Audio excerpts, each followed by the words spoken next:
The story we will be exploring tonight is a historical novel titled The Death of Banya. It was written by Kim Dong-in and is featured in the second volume of his historical collection. Set in the late Goryeo Dynasty, this tale follows the tragic life of a woman named Banya. While staying at the home of the powerful minister Shin Don, she received the king's favor and later gave birth to a boy named Munino, the boy who would eventually become King Wu. Caught in a dangerous whirlwind of political power, she was forced to leave her beloved son in the royal palace. Unable to ever step forward and claim her place as his mother, she spent her entire life in hiding, battling poverty and illness. This story beautifully captures her heartbreaking maternal love. Now let us journey together into the sad fate of Banya, a woman who faded away amidst historical tragedy. "My lady, Minister Shin has been executed." A maid, who had gone out to the market, rushed in trembling all over. At this report, Banya dropped the sewing in her hands with a thud. "What? Is it true?" Her lips tried to form the question, but they would not open. After dropping her sewing, she stared blankly ahead like someone who had lost her mind, and then slowly closed her eyes. Executed? What did this mean? Recently, the king and Shindan had grown apart. While Shindan was confined to his home, having lost the king's blind trust, a cunning scholar named Li Yin whispered lies to the king. "Your Majesty, your favored Shindan is plotting treason." Due to these claims, Shindan was directly interrogated by the king. If any treasonous plot had been uncovered, even Shindan would have been executed immediately, but no such crime was found. The only fault they could find was that Shindan, a former monk, had kept many concubines. Because of this, Shindan was exiled to Suwon. Being exiled just to Suwon from the capital meant something. If he were a grave sinner, he would have been executed. Even for a lesser crime, he would have been sent to a remote island. A mere exile to Suwon proved he was essentially innocent. When Shindan was exiled and his house confiscated, Banya, who had been staying there, managed to escape. However, considering the light sentence, the lack of evidence, and the fact that the boy Munino, whom Shindan was raising, was taken into the Queen Mother's palace, Banya believed Shindan would soon be pardoned. So, she stayed near the capital, waiting for the day of his return. But now execution? "Are you sure it's not a false rumor?" Banya finally managed to ask after a long silence. "My lady, I saw it with my own eyes," the maid replied. "If she saw it, how could it be doubted?" "What do I do now?" she murmured, half to herself and half as a plea. The future seemed overwhelmingly dark. What to do? Her mind shattered into a million pieces. The prince, Munino, taken to the Queen Mother's palace, was her own son. Her burning maternal love for the baby she had never let out of her sight for 6 years. Her longing for the king, whom she had served a few times by chance. Her deep respect for the great Shindan. Mingled with these thoughts was the terrifying fear of the persecution she would now face. Despair for the future. Overwhelmed by these chaotic thoughts, Banya sat silently, like a carved wooden statue. Anyway, the most urgent matter was to hide. Although she had vanished when Shindan's house was confiscated, it was a known fact that she was still hiding in the capital. Because Shindan's punishment had been light, no one had actively searched for her. But now that Shindan was executed, there was no one in this wide world left to guarantee her safety. As a woman born to the lowest class in the north, she felt she had nothing to regret even if she died right now, having had the honor of serving the king. However, since her own son, Munino, was alive and had even entered the royal palace, her life felt too precious to simply throw away. Ever since the beloved queen, Noguk, had passed away, the king had completely distanced himself from women. There would be no other princes.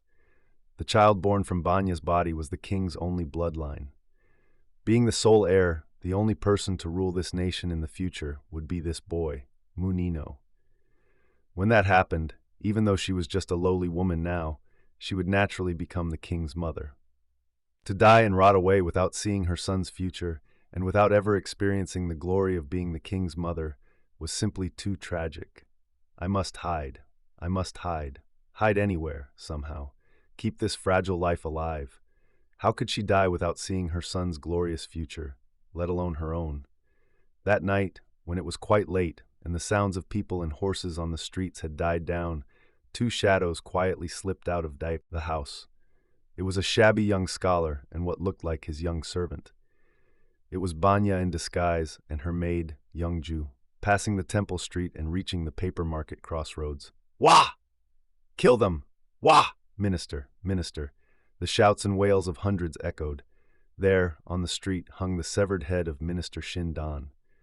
Banya and her maid, who had come to bid a final farewell to the tragic remains of their savior before fleeing the city, found their path blocked. Despite the late hour, thousands of commoners were gathered in thick crowds, making it impossible to move forward. They were commoners. Kill the traitor Li Yin! Wah! Bring our minister back to life! Wah! Inside the crowd, mounted soldiers stood with their spears drawn, and clashes between the citizens and soldiers broke out everywhere. Why did you kill our saintly minister? Slaughter the liar Li Yin! Bring our minister back! The furious cries of the commoners and the shouting of the guards trying to control them made it sound like a battlefield. Banya and her maid stood anxiously on the edge of the crowd, trying desperately to push their way in, but failed. In the center where the soldiers stood, bright candles were lit, and high above a large sign read, "The head of the traitor Shindan," listing his supposed crimes. His head was likely hanging just below it.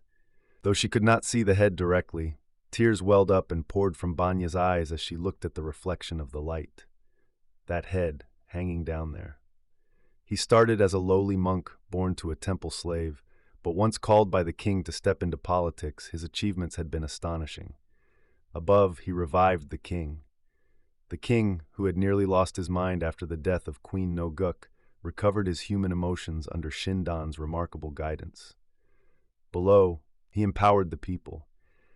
The people of Goryeo, who had suffered for generations under the tyranny of corrupt nobles, finally found their strength under this statesman of humble origins. Outside, the powerful foreign forces that had oppressed Goryeo were pushed back by the hands of this commoner minister. Inside, the endless civil wars ceased under his rule. Wah! Bring our minister back to life! The cries of the commoners. It was their right and duty to shout for him. That broad, peaceful face, that gentle expression that always carried a smile, eyes burning with passion and loyalty, a mouth showing firm resolve, a forehead and nose radiating energy. Remembering the face she had seen every day while living in his house for the past 6 years, Banya felt her heart being carved out at the thought of his head hanging there. My lady master, what is it? Should we turn around and take the other path? Banya stood frozen. But inside, she was weeping loudly. It was late summer, not yet cold, but Banya's entire body trembled. This unfortified capital was convenient for fugitives like Banya. She pushed through the chaotic crowd from a distance, bidding her final farewell. Weeping silently toward that bodiless head, she finally turned her back on the capital and began her path of exile. But her feet refused to move. Leaving the capital where she had lived for 6 years, and above all, leaving her beloved son behind in the palace, her steps could not be light. Though her son, the prince, was now in the Queen Mother's palace, who could guarantee his safety?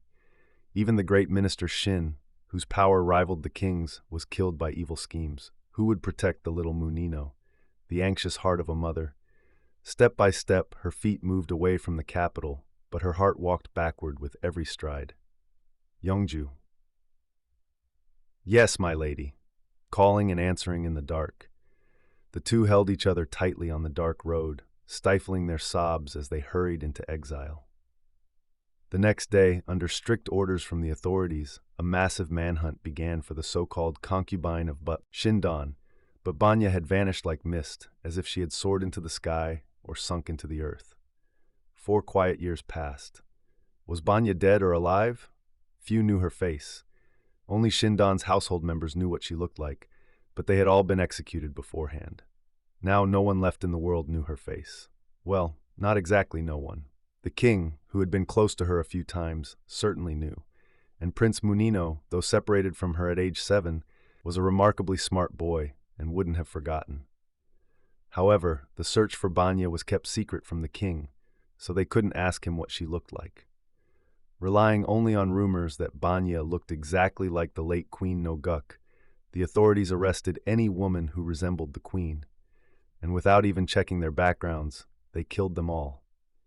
Over 4 years, dozens of women died for the crime of looking like Queen Noguk. No one knew if the real Banya was among them, or if they all died unjustly. Perhaps she was killed secretly among them, or perhaps she was still alive. If she were dead, it was fortunate, but if she was alive, it was a huge problem. Prince Munino, now called Grand Prince Gangyong, was the future ruler. If Banya survived until his reign, it would cause massive trouble. The historians were all on the noble's side, so framing Shindan as a traitor in the history books was easy. The ministers were also on their side, so no one would tell the new king about Shindan's greatness. But if Banya lived as the king's biological mother, Shindan's true greatness would flow unfiltered from her lips into the new king's ears. If that happened, their faction would face complete ruin during his reign. They had to catch and eliminate Banya to prevent this future disaster. So the government ruthlessly arrested and executed any woman suspected of being Banya, without even a trial. Among those dozens of innocent women, had the real Banya finally been caught in their poisonous trap? Meanwhile, the king finally passed away. The king, who had been tricked into killing his lifelong friend Shindan, realized his mistake only after the deed was done. But by the time he realized it, Shindan was already gone from this world. Having lost his beloved Queen Noguk and his trusted minister Shindan, the king fell ill from depression, his mind clouded. He spent his final 4 years in a grim, miserable state until his life was cut short by treacherous eunuchs and corrupt officials. And succeeding this king was the boy king, Wu. He was Banya's son, the boy whose childhood name was Munino, an isolated cottage on the outskirts looking far toward the capital of Songgak. Because it was far from the main road, no one came looking and no one passed by. It was a humble, small house disconnected from the world. It had a large room facing south, a smaller room facing east, and a kitchen in the middle. The only visible inhabitants were an old male servant who handled all outside chores, and the master of the house, a widower scholar living in the smaller room with another servant. The large room was kept empty, but not abandoned. Every morning when the scholar woke up, his first task was to go to the large room, bow, and offer food and incense at every mealtime. Your Majesty, Your Majesty. Today the scholar was sitting in the large room. Because the nation was in mourning, wearing mourning clothes was not unusual. The scholar in mourning clothes was bowing toward the north. On the wall hung a single scroll portrait. It was drawn with clumsy skill, clearly by the scholar himself, but it was unmistakably the face of the recently deceased king. It was an earnest, heartfelt portrait. The scholar lay prostrate before the incense burner placed respectfully in front of the scroll. Your Majesty! Your Majesty! Tears flowed endlessly, swallowing the wails that threatened to burst out. From noon until late afternoon, until the short autumn sun crossed to the west and it grew quite dark, the scholar remained bowed before the portrait. His shoulders shook violently. Occasionally, loud sobs escaped him. The side door connecting the kitchen to this large room quietly opened. The scholar's personal servant peeked in. After watching for a while, the servant softly called out, "Master!" But the scholar didn't answer or look back. He just kept weeping. The servant called out once more. Then, stepping into the room and bowing respectfully, he placed a hand on the scholar's shoulder and gently shook it. The scholar finally lifted his head slightly. His eyes and entire face were shockingly swollen. "Master, please calm yourself. Dinner is ready. Come, let us go to the other room." The scholar finally opened his mouth. "I don't want to eat. But you must have at least a little." "I said I don't want to." The servant stood there, looking deeply sorrowful. This was the disguise of Banya and her maid, fooling the eyes of the world. Despite the dense network of guards who wouldn't let a single speck of dust pass unnoticed, Banya and her maid hadn't gone far. To be precise, they couldn't bear to leave. Why? Even though they couldn't stay inside the capital, they couldn't bring themselves to go somewhere where they couldn't see the capital's mountains. The place where the king was. The place where her son Munino was. Banya had served the king only 3 or 4 times. And even then, it wasn't as Banya, but disguised by Shindan as the spirit of Queen Noguk. The king, who had embraced her thinking she was the queen's spirit, never looked at her again once he learned her true identity. But during those few encounters, the pure heart of this northern maiden became deeply filled with devotion for the king. And Banya knew very well. Although the king never saw her again after learning the truth, it was out of his loyalty to Queen Noguk, not because his feelings for Banya were entirely ordinary. Until he forgot the queen, he would not see Banya, and until his death, he would never forget the queen. But that didn't mean he hated Banya. Thus, unable to leave the capital's vicinity and risking everything, Banya had spent 4 years praying before the king's portrait. If there was ever a day she could hope to see a bright future, it would be the day her son ascended the throne. But for her son to become king, the current king had to pass away first. If the king didn't die, her son would waste his life away in the queen mother's palace. If her son didn't ascend, Banya could never see the light of day. But Banya's heart could not forget the king either. Caught in this impossible dilemma, Banya lived a solemn, devoted life like a monk, praying for the king's long life. May you live a long and healthy life. Though this lowly woman rots in the shadows, may your majesty live for 10,000 years. Every single day, she offered food and incense before the clumsy portrait, never neglecting her prayers. Then the rumor hit her ears. The nation was in mourning. At the same time, she heard that her own son, Munino, had ascended the throne. Her son was finally king. Now Banya was the rightful mother of the king. But more than this joyful news, what pierced Banya's heart with agony was the death of the king. Though he had ignored her, she could never forget his face. Furthermore, rumors said he didn't die a natural death, but was assassinated by his own officials. The king, who had lived a lonely life for nearly 10 years since the queen's death, had met a tragic end. Devastated by the misfortune of the man she loved, Banya completely lost her mind. "Your Majesty! Your Majesty!" Were her 4 years of prayers in vain? Remembering the fleeting images of his face in her mind, she cried and cried. From the day she heard of the king's death, Banya locked herself in the large room for 14 days. She refused all food. Her maid, Yongju, worried sick. Akasi, Anali brought in rice gruel, but Banya didn't drink it. She only drank cold water to cool her burning throat and chest. Because she had to avoid the eyes of others, she couldn't even cry out loud. The agony of crying silently was beyond description. After 14 days of fasting and no rest, Banya finally collapsed from sheer exhaustion. Only because she had fainted was Yongju able to carry her to the other room. For the next several weeks, Banya suffered in a state of delirium. Yongju stayed by her bedside, nursing her, never leaving her side for a moment. In her delirium, the only words Banya constantly muttered were, "Your Majesty, Your Majesty." What surprised Yongju the most was that, despite her severe delirium, Banya would miraculously regain her senses exactly when the weekly morning rituals for the king were due. She would order Yongju to prepare the ancestral rites, walk over herself, perfectly conduct the ceremony, and then lose consciousness again immediately after. There was not a single mistake during the rituals, but once they were over, her mind vanished again. Was this terrifying devotion compelling her to do what had to be done, even in sickness?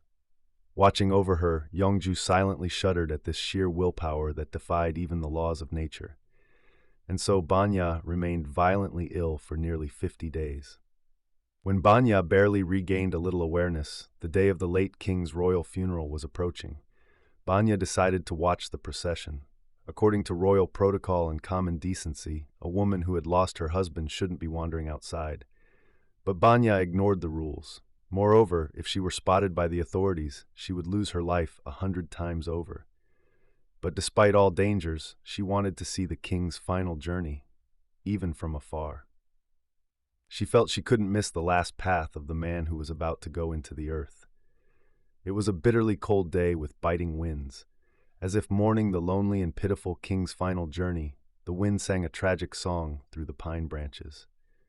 On this freezing winter day, Banya, whose body had not yet recovered, dressed as a frail scholar and set out, supported by Yongju. However, unable to dare go near the main road, Banya waited since dawn beneath a ginkgo tree far away, where the funeral procession could be seen in the distance. "Master, aren't you cold?" "Master, it's still far off. Please sit and rest for a moment." Yongju, deeply caring for her mistress, offered constant advice, but Banya didn't answer once, nor did she even lift her head, standing bowed toward the road. It was nearly dusk on the short winter day when the royal coffin finally passed by the road ahead. She could clearly tell the coffin was passing by the wailing of the commoners on the road and the mournful dirge carried by the wind.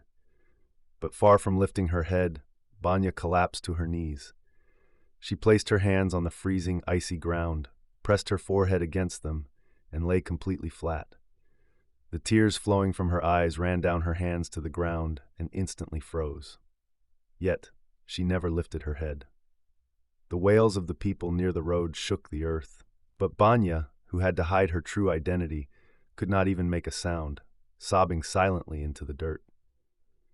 "Master, the young prince is passing." Even when Youngju gently warned her that Munino, the baby she had personally raised in Shindan's house, was following the coffin as the new king and chief mourner, Banya still couldn't lift her head. How could she not want to look? Her son, who had left her arms 4 years ago due to an unexpected storm, was now passing right before her eyes as the noble ruler of the nation. But Banya kept her head down to the bitter end.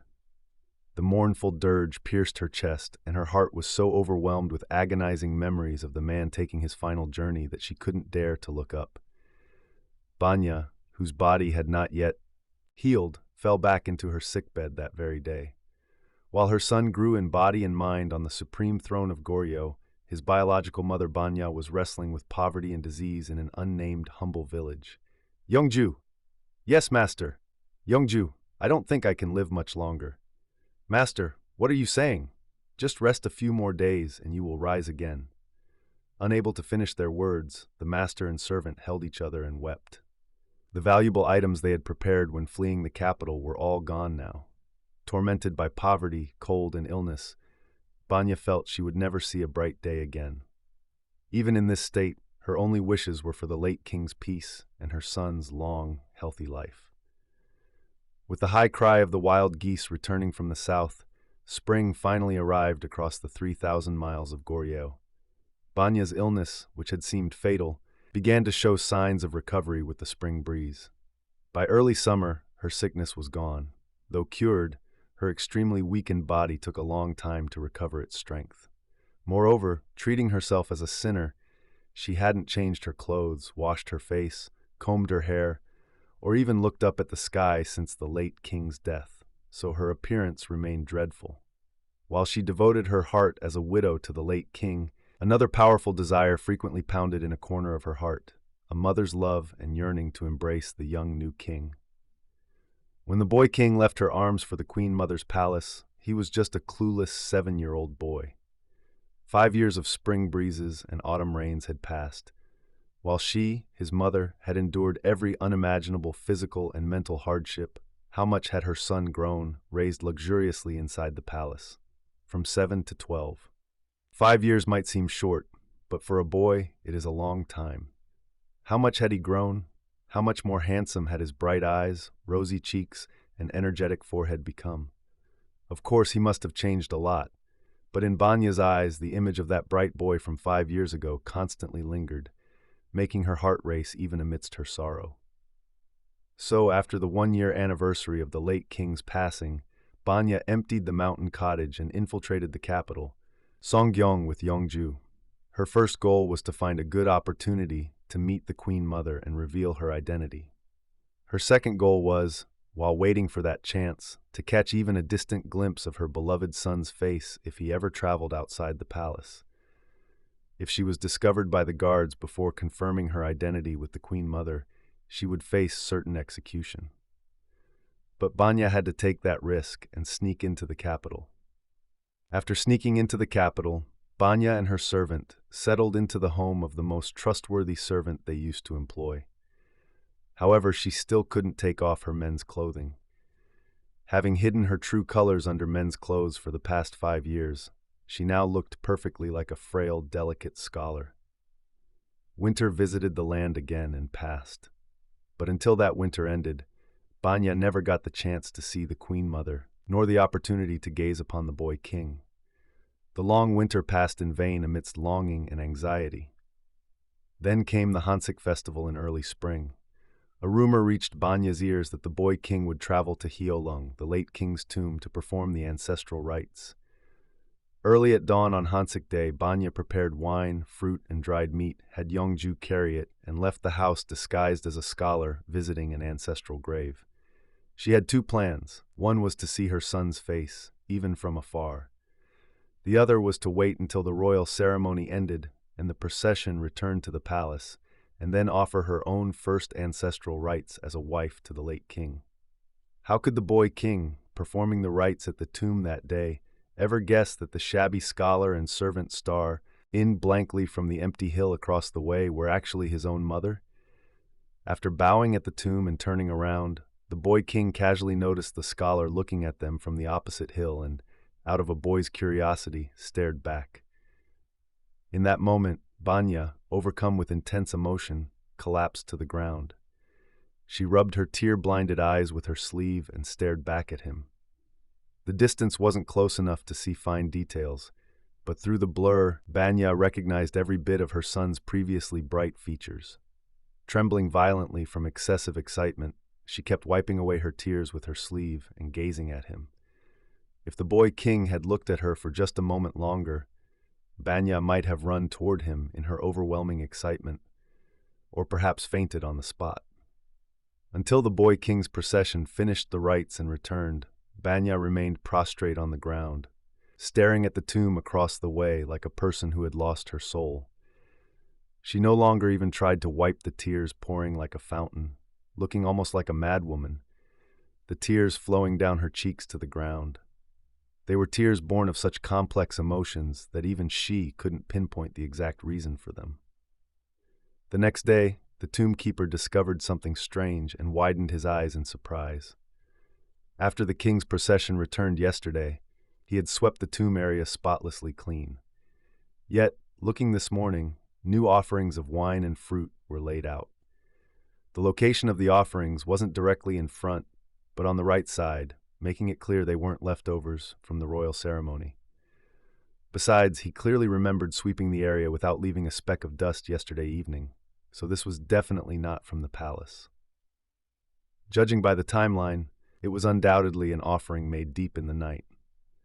What puzzled the tombkeeper even more was that a faint imprint of where someone had bowed was visible on the ground, thanks to a light rain and snow overnight. The spot where they bowed was a place no ordinary person would dare to kneel. Since queens and royal consorts do not visit the tombs, the only person who could bow from that position was the late king's mother, Queen Mother Myeongdeok. But he knew well she hadn't visited yesterday, and there was no reason for her to sneak in at night. The tombkeeper kept tilting his head in confusion as he cleared away the remaining offerings. Having finally seen her son's face after 5 years, even from afar, Banya could not endure it anymore. Returning to the capital in a frantic rush after secretly offering her first bow as a wife late at night, Banya was utterly delirious, like a person suffering from a severe fever. "Yeongju, he has grown so much. Oh, he definitely recognized me. Even though he is His Majesty the King, he is still at the age where he looks for his mother." Holding on to Yeongju, she repeated these things over and over, like the ramblings of someone burning with a high fever. That night, Yeongju stepped out briefly for an errand, and when she returned, Banya was gone. At first, she thought nothing of it. But as time passed and Banya didn't return, she grew anxious. Glancing around suspiciously, Yeongju found the scholar's clothes Banya always wore, rolled up in a ball at the foot of the bed. Her heart sinking, Yeongju searched through their belongings. Yeongju's eyes widened, and she trembled like a leaf. The clothes Banya had kept deeply hidden, saving them for a future day, were missing. It was the formal attire of the king's mother. The clothes she had prepared for the day her identity would be revealed, and she would enter the palace were gone. There was no longer any doubt. Banya, her soul swept away by seeing her son's face yesterday, had taken out those clothes, put them on, and marched straight into the royal palace. Without any prior arrangements, and especially with her mistress in a state of delirium, charging blindly into the palace in the dark of night, meant she wouldn't survive, even if she had 10 lives. Faced with this incredibly unexpected disaster, Yeongju didn't know what to do, and simply stood there, shivering violently. While Yongju was trembling helplessly at home, Banya caught a palanquin, silenced any objections, and headed straight into the Queen Mother's palace. The guards at the gate, taken aback by this bold and direct procession, bowed deeply to welcome her. Assuming she was one of the royal concubines, perhaps Lady Hai or Lady Shin, they paid their respects despite the slightly shabby procession. Thus, Banya safely reached the front courtyard of the Queen Mother's pavilion. Your servant, though presumptuous, is the biological mother of His Majesty the King. Summoned by the Queen Mother and bowing outside the pavilion, Banya spoke. The Queen Mother, sitting inside, surrounded by her court ladies, raised her eyes in suspicion. Who is this? Yes, your servant is a lowly woman named Banya. Though I am unworthy, I received the grace of the late king and gave birth to His Majesty. She barely managed to speak through her tightly choked breath. However, having run here recklessly like someone burning with a fever, Banya finally regained her reason right at this moment. At the same time, the courage in her heart completely shattered. Due to the sudden overwhelming terror and suffocating tension, the words would no longer flow smoothly from her mouth. The Queen Mother spoke, looking toward the attending court ladies. It seems she is a madwoman. Throw her out. Well, the deed was done anyway. Rushing in blindly was a mistake, but since things had already come to this, Banya had no choice but to hold her ground. No, Your Highness, my mind is... Call the guards and drag her out of the palace. One of the court ladies stood up and seemed to go call the guards. A long skirt swished past Banya, whose vision was blurring from intense agitation. No, Your Highness, I am. You claim to be the biological mother of His Majesty. His Majesty already has a biological mother from the Han clan. Banya was dumbfounded. A child might not know his father, but where in the world is a child who does not know his mother? Your Highness, I do not know how to properly explain. I was a lowly servant named Banya in the house of Minister Shin Dan, and by chance... But at that moment, the Queen Mother's head snapped toward her. The Queen Mother's words cut Banya off again. Oh, so you are the concubine of that great traitor Shin Dan? Who do you think you are talking to? The Queen Mother looked left and right. Hey, go outside and call the royal patrol, and you don't need to call the guards here. Run to the house of Chancellor Li In-im immediately and summon him. And, Your Highness, the Queen Mother. Banya had no choice left but to scream desperately. If she was handed over to the Chancellor, her life was over. Your Highness, please just listen to one word from me. If you have doubts, please let me have an audience with His Majesty. It is my only wish, my only wish. But the Queen Mother no longer paid any attention to Banya. Having given her orders, she turned her face away as if Banya didn't even exist. Your Highness! The madwoman's noise is annoying. Drag her out. Your Highness, just one moment with His Majesty. What a racket! Crying and screaming, Banya was dragged out of the courtyard by the hands of the court ladies. Thrown outside, she was then expelled from the palace by the guards. The royal patrol, waiting outside, immediately threw Banya into prison. Banya locked in prison. She no longer cried, she no longer screamed, she only wept internally and shouted in her heart. She deeply agonizingly regretted her reckless action, an action she couldn't undo even if she bit her tongue off. But the deed was already done. Since it was done, she had no choice but to silently accept the consequences. The result was as clear as day. It was death. The glory she had hoped to enjoy alive in front of her son. Since that was already ruined, should she gladly wait for the day she would meet the late king in the afterlife? Your Majesty! Your Majesty! The king that appeared in her mind now wasn't the distant figure she barely saw yesterday, but the young boy from that era who used to play adorably on her lap. Recalling the bright face of her son, Banya wept endlessly inside. Your Majesty, your biological mother, Banya, departs without ever being able to see you again. May you live a long and healthy life. May you live for 10,000 years. I am leaving. In the freezing prison, Banya cried through the long night. At dawn, she was dragged out and interrogated by Li In-im. The heavens and the Buddha bear witness. I have nothing more to say. Banya stubbornly held on to this single sentence to the very end. Despite countless brutal tortures, she did not let a single other word escape her lips. Having already accepted death, if she mistakenly said something useless and brought harm to her son, she would not be able to close her eyes in death. Moreover, what face would she have to meet the late king in the underworld, and how would she ever face her son again in the future? Let's shut my mouth. Even if I have to bite my tongue off, I will never open my mouth. Thus, Banya completely refused to answer during the interrogation. 3 days later, from the evening, 3 or 4 officials boarded a small boat tied to the banks of the Imjin River, waiting for the night to deepen. In the middle of the boat lay a quite large sack. As if holding something alive inside, the sack occasionally squirmed and wriggled. Soon, when the night grew deep, the boat departed toward the center of the river. Not long after, the boat returned to the spot it had departed from. The officials silently got off the boat. However, the sack they had loaded when they left was gone when they returned. After that, no one ever stepped forward claiming to be the new king's mother again. This has been The Death of Banya by Kim Dong-in.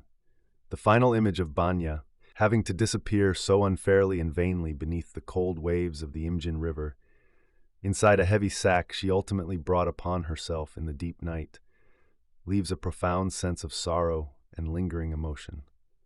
Thank you for staying with us to the very end for the story of Banya, a tragic woman who faded quietly into history without ever being able to reach her son's side.